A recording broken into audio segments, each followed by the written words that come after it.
Thank you, Mr. Chair. You know, when we visited Guantanamo Bay, we were told that there were service members there from every branch minus Space Force. The question I have is, where are they being reassigned from, and are we compromising our readiness and posture in other areas where they're now being detoured and reassigned to Gitmo? And what kind of military commitment, both people and cost, would be required if, in fact, we reach the President's thresholds of housing 30,000 migrants there?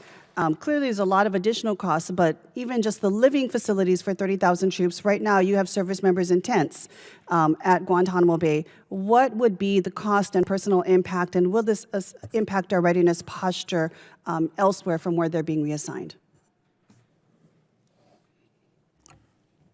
Congresswoman, from the standpoint of where the troops are coming from, as a force user, if you will, we put our RFF in request for forces, and the forces come to us. We ask for specific requirements and problem sets, so they actually send the forces to us from all over the nation. So again, really over to the services to show the impact of the readiness of their command.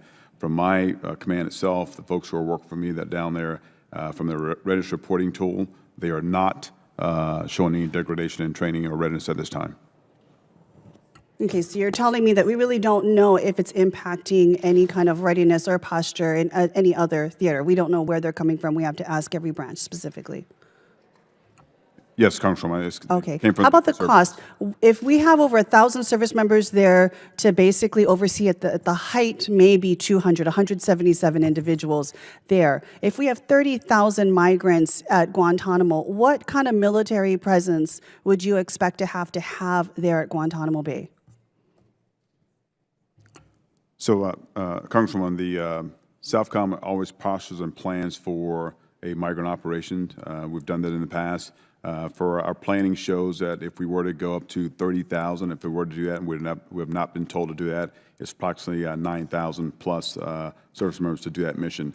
But right now, we're in a tailored approach, and we have not gone beyond anything over 1,000 at this point. Okay, so the President has said 30,000 will be at Guantanamo Bay. Everyone's talking about meeting the President's mission. You're saying it's 9,000 service members.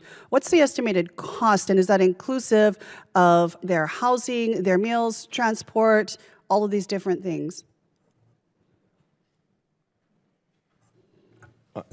Congresswoman, I don't have the cost If someone could get me that, if you have the projection scenario of 9,000 service members, there must be at least a back of an envelope estimate on cost. Now, I don't know if this question came up already, but when we went there, over 30% of the migrants there were low threat, which means that they did not have a criminal record other than having illegally crossed the border. So that being said, does it make financial sense and also military security sense in terms of where we're taking these individuals to house upwards of 30% of migrants at Guantanamo Bay that are actually low threat, low risk?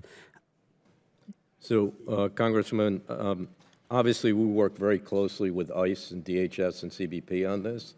They make the determination of who goes to the housing areas.